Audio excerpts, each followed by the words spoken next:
Beaucoup.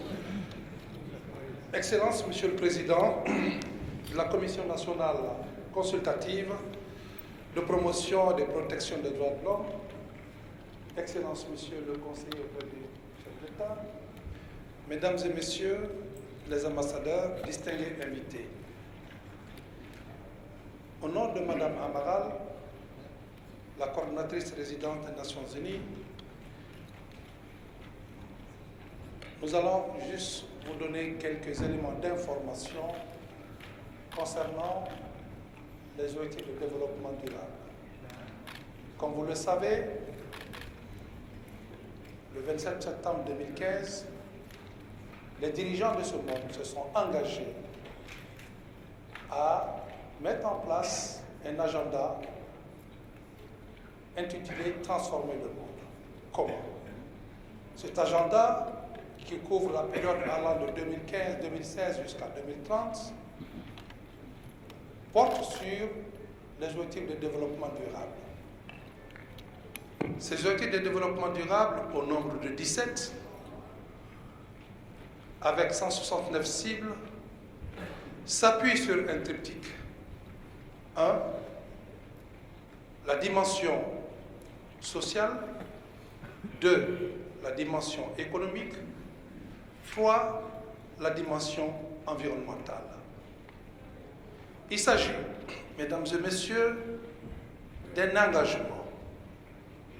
Cet engagement vient suite à la fin des OMD qui arrivent à échéance le 31 décembre et prenant le relais à partir du 1er janvier 2016. Quel bilan? Pour que les acquis des OMD puissent être consolidés et renforcés, d'une part, et d'autre part aussi, comment élargir le champ d'action des nouveaux objectifs de développement durable. Ces nouveaux objectifs de développement durable, comme je le disais tantôt, sont ambitieux. Et la démarche qui a été initiée est une démarche différente de celle qui avait été adoptée pour l'approche des OMD. Cette fois-ci, les Nations Unies ont fait une approche inclusive, participative, allant de bas en haut. Ce sont les États qui ont défini ce qu'il est convenu d'appeler les objectifs de développement durable. Ce sont les États qui se sont impliqués pour pouvoir avoir des objectifs à long terme, avec des indicateurs qui se sont proposés de mettre en place, et ceci au cours d'une consultation qui a regroupé non seulement les États, la société civile, le secteur privé et les ONG. Donc cette démarche inclusive et participative a permis d'élargir le champ des objectifs de développement durable. Troisième élément, en quoi ces objectifs de développement durable sont-ils différents des objectifs du millénaire de développement? L'approche, certes, mais également le champ d'action, qui porte entre autres sur des problèmes et des problématiques de l'heure. L'environnement. Demain à Paris, nous serons tous concernés. Deuxième élément, la faim.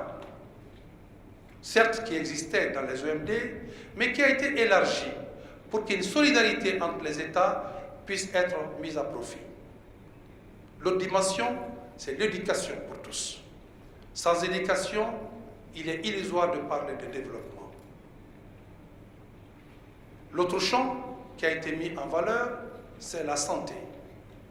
Sans santé, sans mise en place des systèmes de santé performants, il est illusoire de compter sur un développement durable.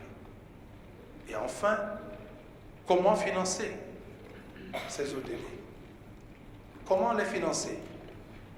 Il s'agit de partir des acquis que nous avons observés lors des OMD, mais également des innovations pour que ces OMD puissent être crédibles et que nous soyons redevables des résultats qui seront donnés d'ici 2030.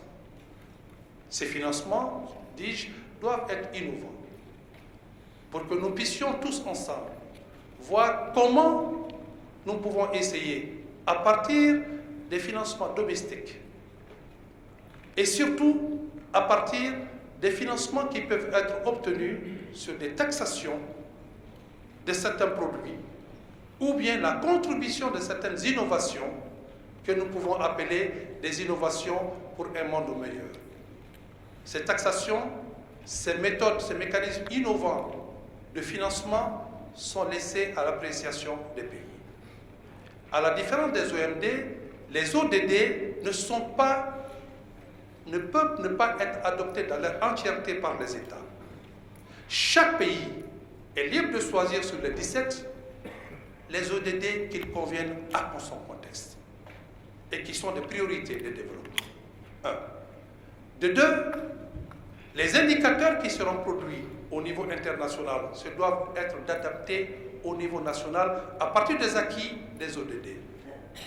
Troisième élément, qui est aussi important au niveau des pays, c'est l'engagement, non seulement des États, des pouvoirs publics, mais également un engagement des ONG, de la société civile et du secteur privé, pour que tous ensemble, nous puissions aller d'un pas certain, mais un pas convaincu et un pas qui pourra donner des éléments d'information permettant de renseigner les populations en leur disant voilà où nous étions et voilà comment nous avançons et voilà le résultat que nous avons atteint.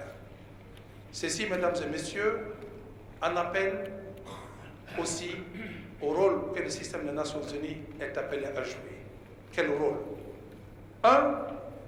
Il nous faut, et je crois que, Monsieur le Président, je le conseille auprès du Président de la République, cette tribune est une bonne opportunité pour que nous puissions informer les différents acteurs sur ce que c'est que les ODD et comment nous pouvons accompagner les pays pour qu'ils prennent en compte ces nouveaux objectifs de développement durable dans la politique de développement du pays. Ça, c'est la première étape. Comment? Les Nations Unies, fort de leur expérience dans la gestion des OMD, sont disposées à accompagner les pays pour qu'on puisse insérer ces ODD dans les politiques de développement du pays. Première étape. La deuxième étape consiste maintenant à voir dans quelle mesure nous allons accompagner les pays dans la précision portant sur les indicateurs de suivi et d'évaluation. Fort de son expérience dans la gestion des OMD, les Nations Unies sont disposées à accompagner les pays pour la prise en compte non seulement d'un agenda permettant de suivre les indicateurs, mais également d'en évaluer la pertinence et pouvoir rendre compte par la suite. Mesdames et messieurs, je ne saurais être long, je m'excuse parce que j'avais une présentation qui devrait être faite pour illustrer ce que je vous ai dit et je vous remercie pour votre attention. Merci beaucoup.